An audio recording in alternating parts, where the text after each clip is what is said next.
Dude, I got burned yesterday. I got screwed yesterday. I was really pumped up. I put out an episode, got a fun topic, like the Bears should trade for Sam Darnold. I'm like, yeah, good stuff.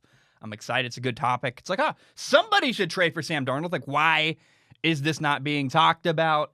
The Bears need a quarterback. If they don't get a quarterback, they're going to get fired. Matt Nagy, the coach, Ryan Pace, the GM.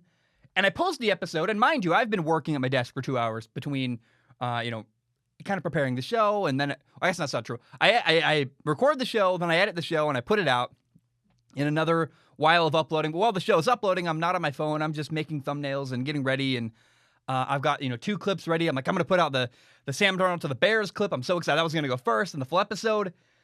And, finally I post the show. I'm like, okay, I can take a little break. I go have lunch, and I look at my phone. Lo and behold, I'm not kidding, 15 minutes before I posted the show, Sam Darnold got traded to the Carolina Panthers. And I'm like, oh my gosh. And I'd already posted the show. It's live. I'm like, well, I'm not going to touch it. It's kind of a weird, fun relic of the past. And so, I got screwed, man. I got really bad luck. And people were pretty nice to me. I was surprised. People were like, it's just bad luck. They had some sympathy there. I was just like, you got to be kidding me. Like, come on. However, the news made me very, very excited. So, quarterback Sam Darnold was traded to the Carolina Panthers. I love this move. It's awesome. It's very happy. It made me sing just then. That's how happy I'm about it. It's embarrassing, but I did it, so I'm going to leave it in. I like Carolina. I like their owner, David Tepper. I like their head coach, Matt Rule. I really like their offensive coordinator, Joe Brady. Matt Rule is not the offensive coordinator. Matt Rule, though, is a guy who I think is great at building culture. Reminds me a lot of a younger Pete Carroll, actually, where he oversees the operation. And Matt Rule is a guy he's probably the coach that I would most want to work for in the NFL. Like, I'd want to be, I'll go be his videographer. I don't care. I like Matt Rule. That's all I'm going to say about Carolina. I like what they do. I like the people there a lot. Now, I also love Sam Darnold. I think Sam Darnold is a guy who really, really was put in an awful situation. And so everything Carolina's doing, I feel very good about. Coach, owner, direction, players, personnel. Now they got a quarterback I really like. I'm like, oh my gosh, man, it's really, really exciting. So in the trade, Carolina got quarterback Sam Darnold. Great, good for them. Here's what they gave up to get Sam. The Jets got these 3 things. The Jets got a 2021 6th round pick. The Jets also got a 2022 second round pick and a 2022, next year, 2022, 4th round pick. And I got to say, man, the Jets did fine here. They're going to draft Zach Wilson with the number 2 overall pick, a quarterback out of BYU, restart their franchise there. Mike LaFleur is their offensive coordinator. I feel pretty good. Like, I think Zach Wilson's going to do, it's unknown. I would think he does well. Got a good coach, got a good GM, got a good offensive coordinator there. Usually that's hard to screw up. It is New York. It's not a lot of weapons there. We'll just see. I'm really excited to see what Zach Wilson does. Now, Carolina crushed it. Oh, by the way, the Jets got that 2nd round pick for next year. We'll see what player that becomes. Maybe that becomes a key part of their rebuilding process in New York. But again, it's low risk, high reward for Carolina. They gave up basically nothing, especially if Sam Darnold becomes their franchise quarterback. You gave up a 2nd round pick and some later round picks for, I really, really, really think Carolina dominated this year. They crushed it. I feel really happy for them. Mind you, Sam Darnold is 23 years old. He's younger than Joe Burrow. Joe Burrow was drafted 2 years after him. Now, Joe Burrow had a great rookie year. Sam Darnold has never really shown the same promise that Joe Burrow did in his brief rookie season before he got hurt. But you also have to recognize, well, Sam has not gotten good coaching in the NFL. Bad coaching. Adam Gase. Oh, my gosh. I mean, the best way I can explain Adam Gase is that he's been riding on the coattails of working for Peyton Manning for years. And was he really the offensive coordinator when Peyton Manning was there? No, Peyton Manning, who worked with Gase, was running the show. Adam Gase was there. Like, I don't know what his role was, but it wasn't the same way he's had to be an offensive coordinator ever since. And he worked with Ryan Tannehill. Ryan Tannehill left Adam Gase. Ryan Tannehill went to Tennessee and got better and was more successful. So far recently, everybody leaves Adam Gase and does better. We signed one quarterback do that, but I really, really, you have to recognize Sam is a young guy who was in a horrible, horrible situation with the Jets. He had no help around him at all. Not a lot of weapons. Bad coaching. Sam needed a fresh start. It's good for everybody. Sam needed to get out. The Jets needed a new quarterback. I mean, they could have tried to rehash it there, but I think it would have really reminded me of when the Lions kept rebuilding around Matthew Stafford over and over and over again. Sometimes, even if you have the right player, you just have to say, we need to restart and get a new person in the building because this person, you can't retread that over and over again. Now, here is why the Carolina Panthers got a steal, in my opinion. So Trevor Lawrence is going to go number 1 overall. Zach Wilson, number 2. Carolina has the number 8 pick now. Meaning that, in theory, depending on what happens ahead of them, it's possible Carolina could have gotten Trey Lance, Justin Fields, or Mac Jones. So compare those 3 guys, the quarterbacks in the NFL draft, to Sam Darnold. Which one of those 3 compared to Sam has NFL experience? None of them. Sam Darnold has NFL experience. Now, were the last 3 years for Sam Darnold very pretty? No, they weren't. And there were a lot of bad moments. I recognize there were some really embarrassing. The seeing ghosts game, that Patriots game. Oh my gosh, there are the moments where it's not good for Sam Darnold. However, Mac Jones, Justin Fields, Trey Lance, they're all 100% unproven. I like Justin Fields. He's very, very talented. He got a lot of upside. He needs good coaching.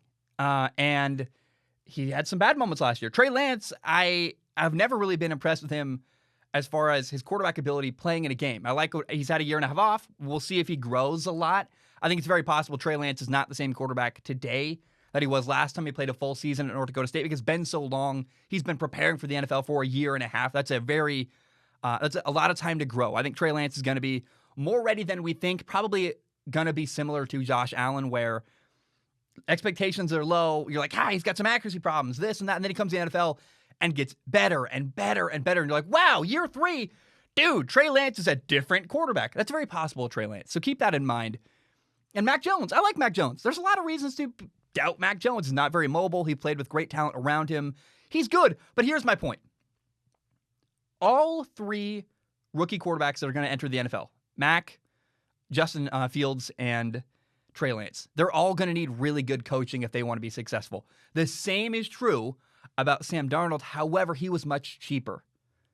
And you still got the number 8 overall pick, so you can either draft a player, please, hopefully that can help Sam Darnold, a guy like Kyle Pitts, Jamar Chase, Devontae Smith, Jalen Waddle, somebody who's a great, amazing talent who you can go, we're going to help Sam finally have some offensive weapons. That's very possible. The other thought is maybe they trade down. Maybe Carolina says, we'll take the Patriots or the Bears draft pick, and we'll take some really good first-round picks from New England or Chicago and have a really good future building down the road for Sam Darnold. That's also very, very possible.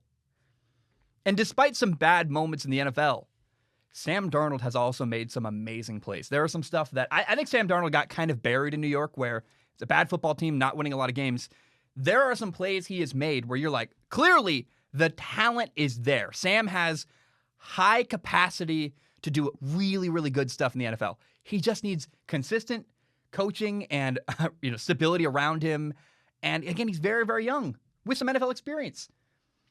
And so I think Sam Darnold, I'll say this, man, I love the move. Sam Darnold gets to work with Joe Brady. The dude, Joe Brady at LSU, helped elevate Joe Burrow from basically nobody. No offense to Joe.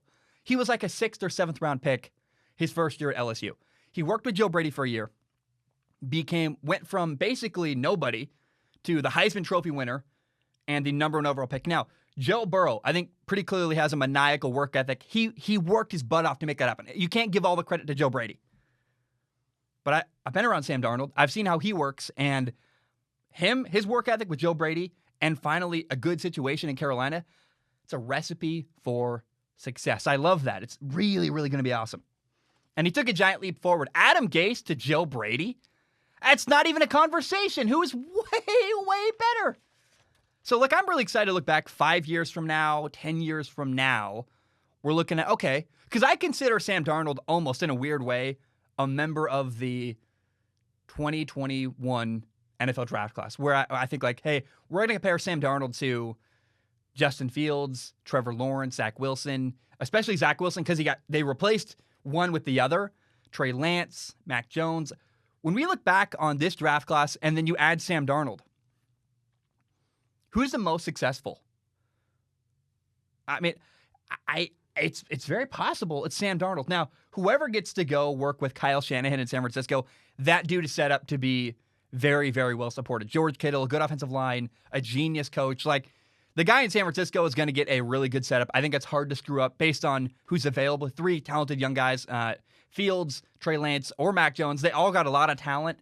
Working with a coach that good, I go, they're probably going to succeed. I'd be very surprised if the 49ers did not do very, very well with whatever quarterback they choose, number 3 overall. But Carolina might have gotten the best situation. I guess what I'm saying, they might have the best situation to develop a young quarterback where they got stable owner, great head coach Matt Rule, great offensive coordinator Joe Brady. They have the number 8 overall pick. They could draft Jamar Chase, Jalen Waddle, Kyle Pitts, somebody who can help Sam Darnold succeed in the NFL, give him an offensive weapon. And I'm so excited, man. Sometimes you get a good player who goes to I talked to Ryan Leaf about this. You get a good player who goes to a bad situation. Doesn't matter how good they are. Sometimes if you go to dysfunction, the Lions, the Browns, Brady Quinn, Matt Leinart, I'm trying to think. There are guys who went to Matthew Stafford. There are people who, and Matthew Stafford's an example of he did the best he could to overcome the culture in Detroit and was really held back by that. But my point is, Carson Palmer's another example where to really do what he wanted in the NFL, he had to leave Cincinnati. Sam has floundered for 3 years, but he's been really, really limited by his organization, by the coach, and by the players around him. And I don't want to make excuses. Sam needs work. He needs to get better. He needs coaching. He needs to improve as a player. Undoubtedly, I'm not making excuses for Sam Darnold. That's what I'm trying to do.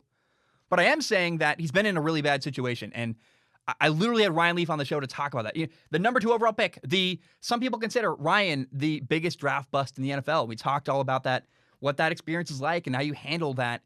But he always makes a point to say, like, guys, it's more than Ryan owns. He's part of why he failed. And he's I think, in my opinion, Ryan takes too much blame for himself. I think the people that were in the building in San Diego, between you and me, Ryan would never say this, and I don't think he never said this to me. But I've watched a lot of interviews from his coach and the way his former coach talked about him, and I'm like, dude, you're just throwing Ryan under the bus. No one's taking any accountability. Like, there's like one coach in San Diego was like, we just expected him to come talk to us. It's like, you got to go to him. Like, what do you mean? I think there's a lot of dysfunction in San Diego that no one ever talks about relating to Ryan Leaf. So my point is Sam Darnold had a lot of dysfunction in New York. My long, rambling way of saying that. And look, Sam is finally going to have support around him. They, paid nothing to get him. They still have a top 10 pick. Guys, I've been wrong before, and time will tell. But, oh my goodness, I feel very, very good about Sam Darnold in Carolina. I love the move. I believe Sam will do very, very well in Carolina. And, this is literally my dream scenario. I made a video about this 5 months ago, talking about how there is not a more perfect place in the entire NFL for Sam Darnold to go than Carolina. A young, up-and-coming franchise, good head coach, good owner, the situation they have. So I love Joe Brady, their offensive coordinator. He's really good at putting his players in a position to be successful. Play design, creative play design. Really, really, I love the way. Watch how he used Curtis Samuel last year. Curtis Samuel worked as a running back and a receiver last year. Like, whatever is best for his skill set, we're going to call that play.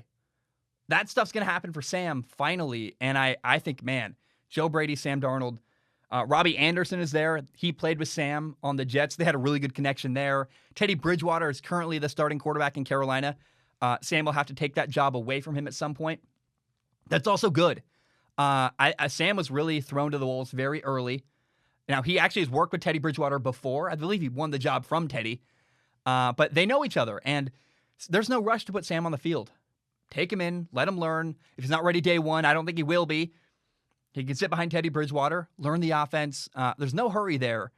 Sam Darnold is an investment for Carolina, but it's really cheap. And it's kind of like buying Bitcoin very early on, where people bought Bitcoin for like nothing and got massively wealthy later because the price just skyrocketed. And so I think Sam Darnold's very similar. I think Sam Darnold is going to be a really, really, what's the word? Like a really profitable investment for Carolina. And I just think he's finally in a good position to do very, very well. And I could not be more excited about Sam Darnold going to Carolina. Like, oh, yes! That was my reaction. I just was like so happy about it. And I cannot wait to see what happens in Carolina. And 10 years from now, we'll look back and go, of all the quarterbacks drafted in that year, was Sam Darnold maybe not the most successful?